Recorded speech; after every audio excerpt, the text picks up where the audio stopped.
Hello दोस्तों, बहुत बहुत स्वागत है आपका आपके अपने चैनल डेली स्टडी रूटीन में। दोस्तों, हर बार की तरह एक और नया नोटिफिकेशन आया है आप लोगों के लिए, जो कि निकल के आया है the new India assurance company limited.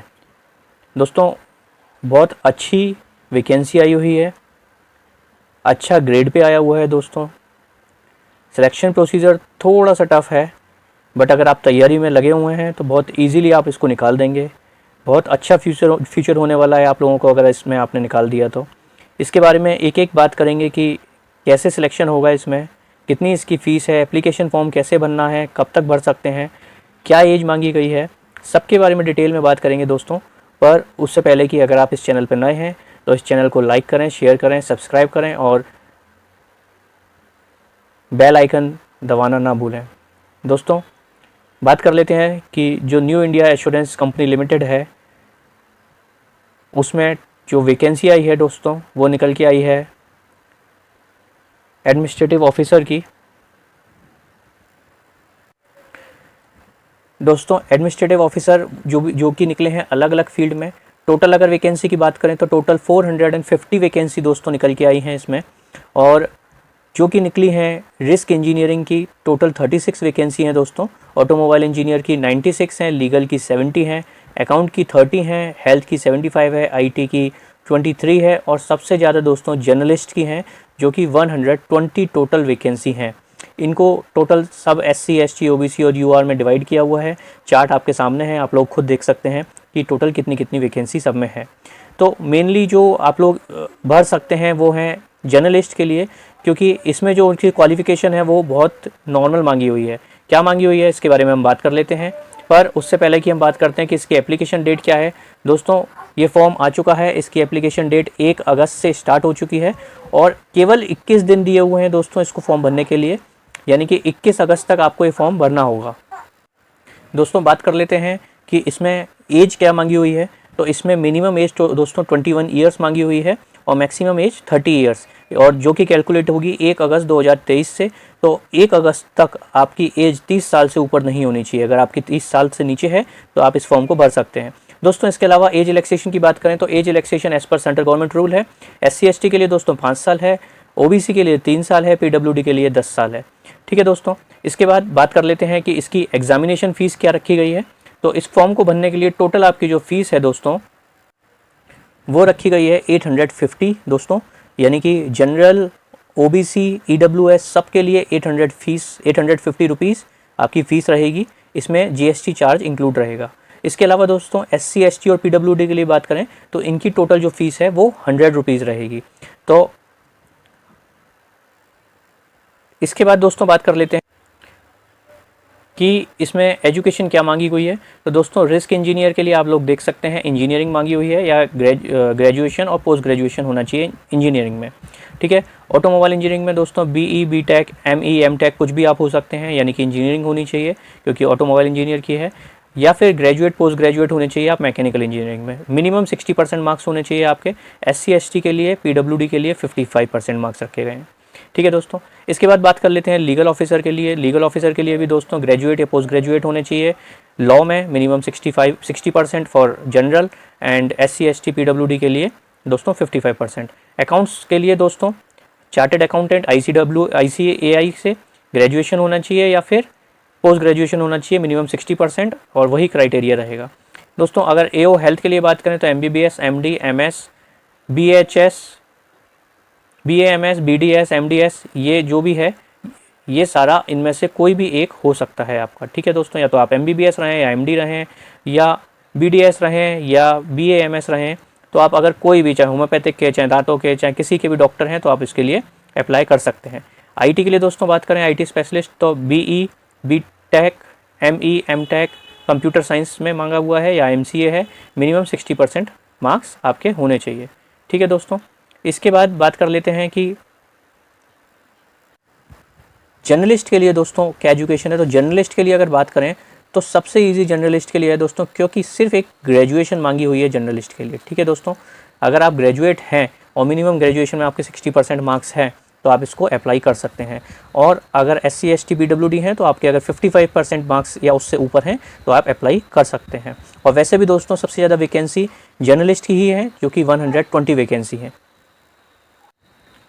इसके बाद बात कर लेते हैं कि इसका सिलेक्शन प्रोसीजर क्या रहेगा। तो दोस्तों सिलेक्शन प्रोसीजर इसका रहेगा 3 स्टेप्स पे, यानी कि पहले प्री रहेगा, प्रिलिमिनरी एग्जाम रहेगा आपका, फिर मेंस एग्ज़ाम रहेगा, फिर आपका इंटरव्यू रहेगा। एक एक करके दोस्तों सबके बारे में बात कर लेते हैं। सबसे पहले बात करते हैं प्री के लिए। तो प्री में दोस्तों आपका 1 घंटे का टोटल पेपर होगा, जिसमें इंग्लिश के 30 क्वेश्चन आएंगे, 20 मिनट टाइम दिया जाएगा, 30 नंबर के होंगे दोस्तों। रीजनिंग एबिलिटी के लिए 35 क्वेश्चन आएंगे, 20 मिनट दिए जाएंगे, 35 नंबर के होंगे। क्वांटिटेटिव एप्टीट्यूड के लिए 35 क्वेश्चन होंगे, 35 नंबर के होंगे और 20 मिनट दिए जाएंगे। टोटल दोस्तों आपका 100 मार्क्स का पेपर होगा, 1 घंटे का पेपर होगा। इंग्लिश को छोड़ के रीजनिंग और क्वांटिटेटिव दोनों, इंग्लिश प्लस हिंदी दोनों में आपको मिलेगा। ठीक है दोस्तों, ये केवल एक क्वालिफाइंग नेचर का होगा, सारे सेक्शन आपको क्वालिफाई करने पड़ेंगे इंडिविजुअली। इसके अलावा दोस्तों इसमें जो सिलेक्शन होगा, यानी कि इसके बाद जो मेंस में लोग जाएंगे वो टोटल वैकेंसी का 15 टाइम्स जाएंगे। यानी कि टोटल वैकेंसी की बात करें तो 450 टोटल वैकेंसी है, जिसके 15 टाइम्स यानी कि करीब 6750 करीब करीब अप्रॉक्स कैंडिडेट मेंस के लिए जाएंगे। तो मेंस में क्या रहेगा दोस्तों, बात कर लेते हैं। मेंस दोस्तों आपका टोटल 4 पोर्शन रहेंगे, जिसमें पहला रीजनिंग रहेगी। पहले मैं आपको बता देता हूँ, mains objective MCQ plus descriptive दोनों रहेगा। पीटी जो है वो केवल MCQ बेस्ड रहेगा और मेंस में आपके दोनों रहेंगे ऑब्जेक्टिव प्लस डिस्क्रिप्टिव। तो दोस्तों ऑब्जेक्टिव की बात करें पहले MCQ, जिसमें रीजनिंग आएगी, 50 क्वेश्चन होंगे दोस्तों, इंग्लिश हिंदी दोनों में प्रिंटेड होंगे, 40 मिनट दिए जाएंगे। इंग्लिश लैंग्वेज के 50 क्वेश्चन होंगे, इंग्लिश में केवल प्रिंटेड होंगे, 40 मिनट दिए जाएंगे। जनरल अवेयरनेस के दोस्तों 50 क्वेश्चन होंगे, 30 मिनट दिए जाएंगे और क्वांटिटेटिव एप्टीट्यूड के भी 50 क्वेश्चन होंगे, 40 मिनट दिए जाएंगे। इस तरह से दोस्तों टोटल आपके 200 क्वेश्चन आपको टाइम मिलेगा 2 आवर 30 मिनट, राइट। 2.5 घंटे आपको मिलेंगे 200 क्वेश्चन करने के लिए। इसके अलावा दोस्तों आपका डिस्क्रिप्टिव होगा, जिसमें 30 मिनट दिए जाएंगे और जो कि 30 मार्क्स का होगा। ठीक है दोस्तों, डिस्क्रिप्टिव में आपका 10 मार्क्स का लेटर आएगा और 20 मार्क्स का आपका एस्से आएगा। ठीक है, ये मैं आपको दिखा देता हूँ एक बार। ये देखिए दोस्तों, तो ये आपको लेटर प्लस एस्से दोनों आपको कंप्यूटर पर टाइप करने होंगे दोस्तों, और जिसके लिए आपको टोटल टाइम मिलेगा आधा घंटा। यानी कि टोटल आपका जो मेंस हो गया ऑब्जेक्टिव प्लस डिस्क्रिप्टिव दोनों मिला के आपको 3 घंटे का होगा। ठीक है दोस्तों, जैसे ही आपका मेंस हो जाता है और अगर आप मेंस क्वालिफाई कर देते हैं और लिस्ट में आते हैं, तो अगला जो आपका स्टेप होगा वो होगा इंटरव्यू। दोस्तों इंटरव्यू में क्या किया जाएगा, दोस्तों जो इंटरव्यू का वेटेज रहेगा वो रहेगा 25% का, यानी कि पीटी और मेंस 75% रहेंगे और इंटरव्यू 25% रहेगा। ठीक है दोस्तों, इसके बाद जब इंटरव्यू आपका हो जाएगा, उसके बाद जो आपका फाइनल अगर आप लिस्ट आती है और उसमें आपका नाम आएगा तो आप फाइनल कैंडिडेट सेलेक्ट हो जाएंगे। इसके बाद दोस्तों आपको क्या करना होगा, आपको 1 साल का प्रोविज़न पीरियड रखा जाएगा वहाँ पे, और 1 साल के प्रोविज़न पीरियड में आपको ट्रेनिंग दी जाएगी। उस ट्रेनिंग के बाद आपको जैसे ही 1 साल पूरा होगा, आपका एक एग्ज़ाम होगा और आपको वो एग्ज़ाम क्वालिफाई करना होगा। अगर वो आपका एग्ज़ाम इन केस क्वालिफाई नहीं होता तो आपका प्रोविज़न पीरियड एक्सटेंड किया जा सकता है, और अगर आपका एग्ज़ाम क्वालिफाई हो जाता है तो आपको एडमिनिस्ट्रेटिव ऑफिसर बना दिया जाएगा। दोस्तों एडमिनिस्ट्रेटिव ऑफिसर बनने के बाद एक और चीज़ है जो आपको ज़रूरी है जानना, कि आपको गारंटी बॉन्ड आपसे भरवाया जाएगा। मैं आपको दिखा देता हूँ, ये दोस्तों गारंटी बॉन्ड है। जो गारंटी बॉन्ड रहेगा दोस्तों आपका, वो रहेगा 4 साल का, यानी कि 4 साल तक आप उस डिपार्टमेंट को छोड़ के नहीं जा सकते। इन केस अगर आप उसे छोड़ के जाते हैं तो आपको 1 साल की ग्रॉस सैलरी उनको देनी होगी। ठीक है दोस्तों, तो सैलरी के बारे में भी बात करते हैं कि ग्रॉस सैलरी आपकी कितनी बैठेगी। तो सैलरी की दोस्तों बात करें तो आपकी जो बेसिक है वो है 50,625 रुपये, सॉरी 50,925 रुपये दोस्तों, और जो उसका स्केल रहेगा 50,925 से 96,765 ये दोस्तों आपका बेसिक रहेगा। और अगर इसकी अप्रॉक्सीमेट ग्रॉस सैलरी माने तो वो 80,000 पर मंथ रहेगी मेट्रोपॉलिटन सिटीज़ में। इसके अलावा दोस्तों आपके अलग बेनिफिट्स भी रहेंगे, जो मेडिकल बेनिफिट है, सोशल सिक्योरिटी बेनिफिट है, LTC बेनिफिट है, ये सारे बेनिफिट भी मिलेंगे आपको। ठीक है दोस्तों, इसके अलावा हम बात कर लेते हैं कि एग्ज़ाम सेंटर्स कहाँ कहाँ रहेंगे आपके। तो दोस्तों ये जो एग्ज़ाम सेंटर्स हैं वो आपको स्क्रीन पर दिख रहे होंगे। ये फ़ेज़ 1 के लिए एग्ज़ाम सेंटर हैं टोटल, और मुझे लगता है हर स्टेट में एग्ज़ाम सेंटर है, तो आप अपने नियरेस्ट घर के जो भी है एग्ज़ाम सेंटर आप डाल सकते हैं। और साथ में मेंस के लिए आपको भी एग्ज़ाम सेंटर दे रखा है अभी से, तो आप मेंस का भी जैसे ही आपका पीटी मेंस के लिए भी आप एग्ज़ाम सेंटर भर सकते हैं।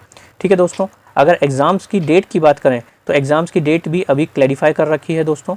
जो आपकी पीटी की डेट है यानी कि प्री की जो आपकी डेट है वो है 9 सितंबर। 9 सितंबर को दोस्तों आपका पीटी होगा और जो मेंस होगा दोस्तों वो 8 अक्टूबर को होगा। तो यानी कि 9 सितंबर 21 अगस्त को तक आप फॉर्म भर सकते हैं और 9 सितंबर में ही आपका एग्ज़ाम ले रहे हैं। तैयारी में लग जाइए दोस्तों, अच्छे से तैयारी करिए। इसका जो डिटेल सिलेबस है और डिटेल नोटिफिकेशन है वो मैं पीडीएफ फॉर्म में टेलीग्राम चैनल पर डाल दूंगा। आप डिस्क्रिप्शन में जाके टेलीग्राम चैनल ज्वाइन कर लीजिएगा और वहाँ से आपको पीडीएफ मिल जाएगी। इसके अलावा दोस्तों डिस्क्रिप्शन में आपको इस पोस्ट को अप्लाई करने के लिए लिंक भी मिल जाएगा। आप डायरेक्ट वहाँ से लिंक पर क्लिक करके और इसके लिए अप्लाई कर सकते हैं। इसके अलावा दोस्तों आपको कोई भी डाउट है जो आपको क्लियर नहीं हो पाया है तो आप इसमें कमेंट करिए, मैं आपके डाउट को क्लियर करने की पूरी कोशिश करूँगा। तो दोस्तों तब तक के लिए शुक्रिया, थैंक यू, जय हिंद दोस्तों।